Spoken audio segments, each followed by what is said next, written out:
حضرات علماء کرام، ملک کے کونے کونے سے آئے ہوئے ملت کے قائدین، جگر پارے اور مہ پارے، بنگلور کے غیرت مند اور دین کی عظمت کے نشے سے سرشار نوجوانوں، بھائیوں اور بہنوں، آپ نے اتنے مفید خطابات سنے ہیں، ایسے بھی جو آپ کے اندر، آپ کی رگوں میں دینی حرارت پیدا کر دیں، اور ایسے بھی جو آپ کے دل و دماغ کی غذا بنے کہ اب کہنے کی کوئی بات نہیں رہی۔ میں نے حضرت مولانا عمرین صاحب سے درخواست کی تھی کہ میں 2-3 منٹ کچھ عرض کروں، اور دعا کرنا سب سے زیادہ اہم عمل بھی ہے اور آسان عمل بھی ہے، اس کے ذریعے اپنا کام پورا کر لوں۔ لیکن مولانا نے فرمایا کہ تم کو بھی 2-4 منٹ کہنا ہے۔ میں اس موقع سے صرف 2 باتیں آپ سے عرض کر رہا ہوں۔ آپ بتائیے کہ پوری انسانیت میں اللہ کے نزدیک سب سے زیادہ محبوب ذات کون سی تھی؟ بتائیے۔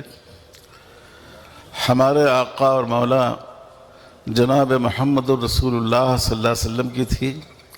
آپ سب کو اس کا اقرار ہے، لیکن اس کے باوجود حضور صلی اللہ علیہ وسلم اپنی زندگی میں آزمائشوں سے گزرے یا نہیں گزرے؟ آج ماب لنچنگ ہوتی ہے مسلمانوں کی، حضور صلی اللہ علیہ وسلم کی بھی ماب لنچنگ کی کوشش کی گئی۔ اس زمانے میں اس کے لیے لوگوں کی گردن میں جس کو قتل کرنا ہو، پھانسی دینا ہو، اونٹ کی اوجھ ڈال کر، اور اس کا جو وزنی حصہ ہوتا تھا اس کو پیٹھ کی طرف رکھ دیتے تھے، وہ کھڑا ہوتا، گلے میں پھانس لگ جاتی، موت ہو جاتی۔ رسول اقدس صلی اللہ علیہ وسلم صحن کعبہ میں اپنے رب کی بارگاہ میں سجدہ ریز ہیں۔ اس حالت میں اسلام کے دشمنوں نے آپ کے گلے اور آپ کی پشت مبارک پر اونٹ کی اوجھ رکھ دی۔ مسلمان اس وقت اتنی کمزور حالت میں تھے، مسلمان تھے ہی اکا دکا، لیکن ایک صحابی حضرت عبداللہ ابن مسعود رضی اللہ تعالیٰ عنہ کہتے ہیں کہ میں یہ منظر دیکھ کر میرا کلیجہ منہ گا رہا تھا، مگر میں کچھ کر نہیں سکتا تھا۔ حضرت فاطمہ رضی اللہ تعالیٰ عنہ کو خبر دی گئی، وہ تشریف لائیں، انہوں نے حضور صلی اللہ علیہ وسلم کی پشت مبارک سے اوجھ ہٹائی، اونٹ کی اور صفائی کی۔ آج اگر کسی مسلمان کی ماب لنچنگ ہو، اس کو اس منظر کو اپنے ذہن میں تازہ کرنا چاہیے۔ اگر اللہ تعالیٰ کسی قوم کو آزمائش سے بچانا چاہتے تو حضور صلی اللہ علیہ وسلم سے بڑھ کر کس کی ہستی تھی کہ آپ کو آزمائش سے بچایا جاتا؟ سیدنا حضرت سمیہ رضی اللہ تعالیٰ عنہ کی ایسی ماب لنچنگ ہوئی، سرے بازار، عین راستے پر، اس شقاوت کے ساتھ ان کو شہید کیا گیا کہ ان کی دونوں ٹانگیں 2 اونٹنیوں سے باندھ کر ہکا دی گئی اور پھر ان کو نیزہ لگایا گیا۔ اور بھی بہت سے صحابہ کے واقعات ہیں۔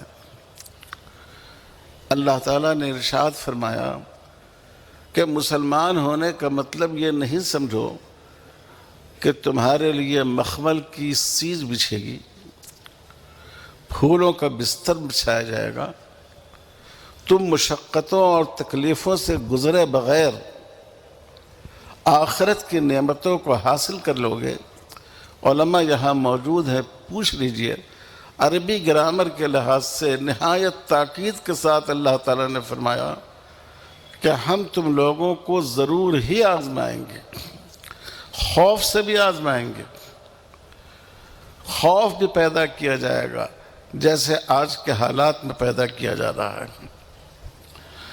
ٹرین کا سفر کرنے میں آپ کو خطرہ محسوس ہوگا کہ ہو سکتا ہے کہ ہماری سیکورٹی متاثر ہو، ہماری حفاظت کا کوئی سر و سامان نہ ہو۔ والجو، اور بھوک سے بھی آپ کو آزمایا جائے گا۔ ممکن ہے کہ آپ کے اوپر ملازمتوں کا اور جاب کا دروازہ بند کر دیا جائے، ممکن ہے کہ مارکیٹوں اور بازاروں میں آپ کو دکانیں لگانے سے منع کر دیا جائے، ممکن ہے کہ اسلام اور انصاف کے دشمن لوگوں کو ترغیب دے کہ یہ مسلمان ہیں، یہ ملے ہیں، ان کے دکان سے سامان نہیں خریدو، وَنَقْصٍ مِّنَ الْأَمْوَالِ وَالْأَنفُسِ وَالثَّمَرَاتِ، مالی نقصان بھی آپ کو پہنچایا جائے گا۔ اس سے بڑھ کر کیا نقصان ہو سکتا ہے جو اوقاف کے سلسلے میں اس وقت ہمارے سامنے صورتحال آ رہی ہے، اور جانی نقصان سے بھی آپ کو گزرنا ہوگا۔ آپ کا بچہ سفر میں گیا، آپ اپنے محبت کے ساتھ اپنے بیٹے کا انتظار کر رہے ہیں، اور معلوم ہوا کہ اس کی لاش واپس آئی، ظالموں نے اس پر حملہ کیا اور اس کی جان لے لی۔ وَبَشِّرِ، اللہ تعالیٰ نے فرمایا کہ ان تمام چیزوں سے تم کو ضرور آزمایا جائے گا، اور ان تمام آزمائشوں کی بھٹیوں سے ہمارے آقا اور مولا جناب محمد رسول اللہ صلی اللہ علیہ وسلم کو گزارا گیا۔ آپ کے پیارے، آپ کی آنکھوں کے تارے، آپ کے دلارے صحابہ اور عزیز، ان کی لاشوں کو آپ نے اپنے ہاتھوں سے دفنایا۔ آپ مکے میں گھر سے بے گھر ہو گئے، دو گھر تھا آپ کا مکے میں، ایک آپ کا موروثی مکان اور ایک وہ مکان جو حضرت خدیجہ رضی اللہ تعالیٰ عنہ سے نکاح کے بعد ہم سب کی ماں حضرت خدیجہ کے مکان میں آپ منتقل ہوئے تھے، لیکن گھر چھوڑ کر آپ کو، شہر چھوڑ کر آپ کو نکل جانا پڑا۔ میں یہ اس لیے سنا رہا ہوں کہ ہمیں یہ یاد رکھنا چاہیے کہ اللہ کے دین پر ثابت قدم رہنے کے لیے جن آزمائشوں سے بھی گزرنا پڑے، ہم اپنے آپ کو اس کے لیے تیار رکھیں۔ اگر ہمارے رگ گلو کا آخری قطرہ لہو بھی اللہ کے دین کے لیے طلب کر لیا جائے تو ہم گلاس کے پانی کی طرح اس کو پیش کر دیں۔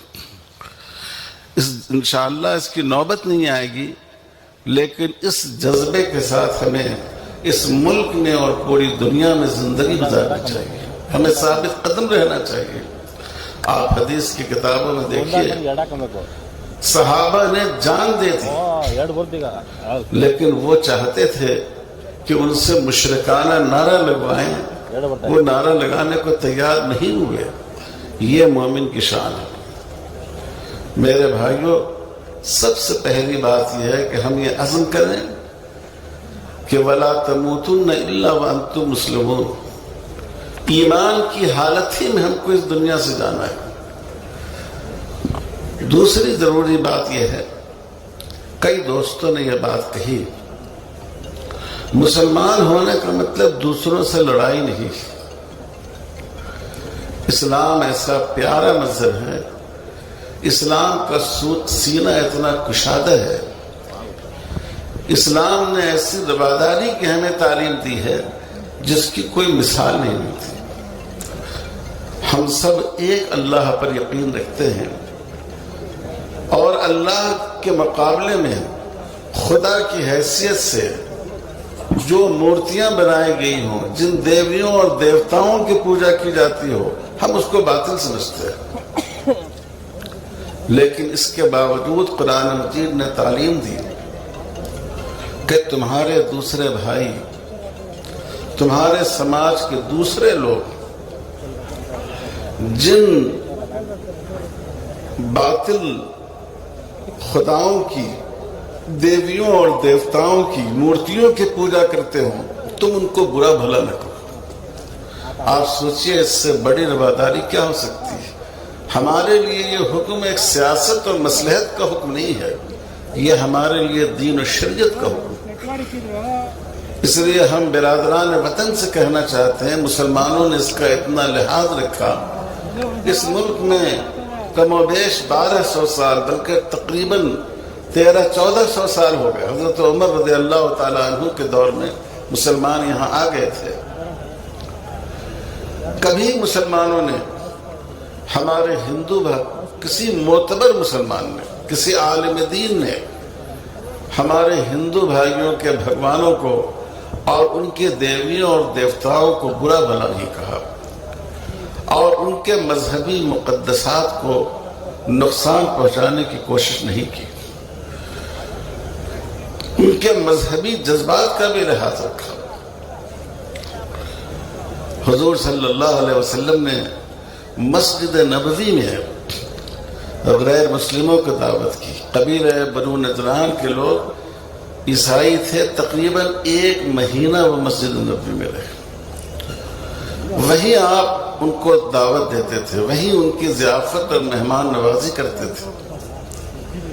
ہمارے اور آپ کے سوچنے کا موقع ہے، ہم کبھی اپنی مسجدوں میں اپنے محلے کے برادران وطن کو بلاتے ہیں؟ آپ آئیے دیکھیے ہماری مسجدیں کیسی ہوتی ہیں، ہم کیسے نماز پڑھتے ہیں، اذان کا کیا معنی ہے، سورہ فاتحہ کا کیا معنی ہے، ہماری مسجدوں میں ہوتا کیا ہے۔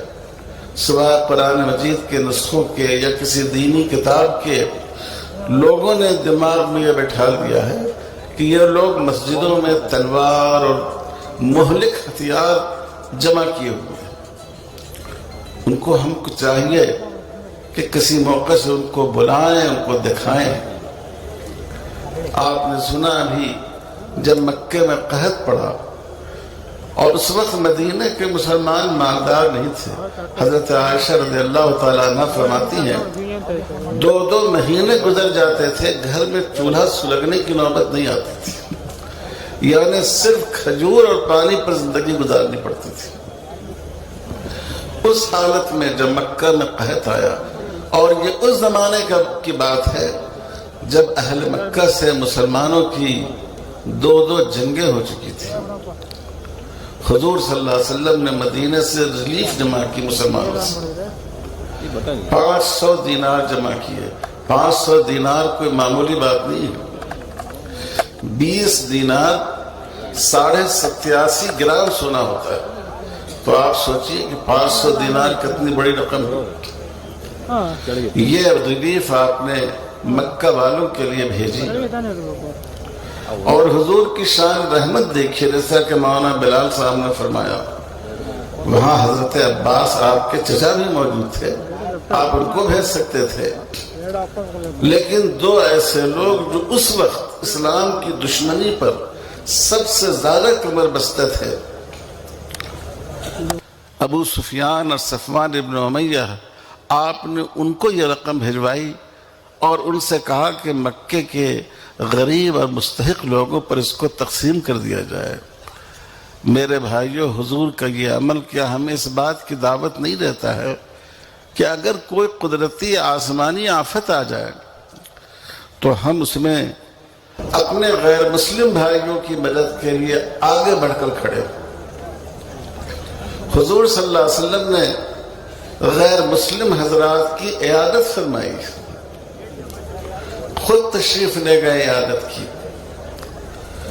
عمرۃ القضاء کے موقع سے آپ کا نکاح حضرت میمونہ رضی اللہ تعالی عنہ سے ہوا۔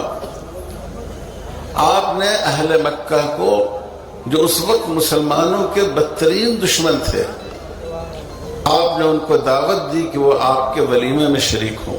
اگرچہ وہ شریک نہیں ہوئے، لیکن حضور صلی اللہ علیہ وسلم نے ان کو شرکت کی دعوت دی۔ آپ کو لوگوں کے جذبات کا اتنا لحاظ تھا کہ ابو لہب کی صاحبزادی حضرت درہ تھی، جن کو اللہ تعالیٰ نے ایمان کی توفیق عطا فرمائی. اور بعض روایتوں میں ہے کہ ابو سفیان کے بیٹے اکرمہ جب یہ ایمان لائے، ابو جہل کے بیٹے اکرمہ جب یہ ایمان لائے، اور لوگ ظاہر ہے کہ ابو جہل اور ابو لہب نے جو تکلیف پہنچائی تھی، کچھ سخت الفاظ بول جایا کرتے تھے. آپ نے فرمایا کہ یہ بات مناسب نہیں ہے کہ ایک مسلمان شخص کو اس کے کافر غیر مسلم باپ کی وجہ سے تکلیف پہنچائی جائے. دیکھیے حضور صلی اللہ علیہ وسلم نے کتنا لوگوں کی نفسیات کا اور ان کے مزاج کا لحاظ رکھا. میرے بھائیوں، ہمارا دین دین محبت ہے، ہمارے رسول رسول رحمت ہے، ہماری کتاب کتاب رحمت ہے. یہ ہمارا فریضہ ہے کہ ہم اپنے پڑوسیوں کے ساتھ، غیر مسلم بھائیوں کے ساتھ مل جل کر ان کو اپنے دین کے بارے میں، اپنی سوچ کے بارے میں، اور سب سے بڑھ کر رسول اللہ صلی اللہ علیہ وسلم کی سیرت مبارکہ کے بارے میں سمجھائیں. سعادت اللہ صاحب نے بڑے اچھی بات کہی. اس ملک میں ہم 20% ہیں. ہر مسلمان اگر 4 افراد کو ان کے ذہن کو صاف کر دیں، آپ 20% ہیں، تو پورے ملک کے جو ہمارے برادران وطن ہیں ان کی سوچ ہمارے بارے میں صحیح ہو جائے گی اور ان تک ایک مثبت پیغام پہنچے گا. ایک تو اپنے دین پر استقامت، اور دوسرے برادران وطن تک زبان اور لٹریچر کے ذریعے نہیں، صرف اپنے اخلاق کے ذریعے، اپنے عمل کے ذریعے اللہ کے دین کو پہنچانے کی کوشش اور ان کی غلط فہمیوں کو دور کرنے کی کوشش یہ ضروری ہے. اور تیسری اور آخری بات یہ ہے، ابھی ہمارے جنرل سیکریٹری صاحب نے آپ حضرات سے عہد لیا ہے، مسلم پرسنل لا بورڈ جو بھی پیغام آپ کو دے، 2 باتوں کا خیال رکھیں. ایک تو جس بات کی دعوت دے اس پر عمل کیجیے، چاہے اس کے لیے کوئی وقت کی قربانی دینی پڑے، مال کی قربانی دینی پڑے، گرفتاری دینی پڑے. جو پیغام اور انڈیا مسلم پرسنل لا بورڈ دے اس پیغام پر لبیک کہیے. اور دوسری بات یہ ہے کہ اس پیغام پر لبیک کہنے کے ساتھ ساتھ اس کا بھی خیال رکھیے کہ جس چیز کو ابھی بورڈ نے نہیں کہا ہے وہ مت کیجیے.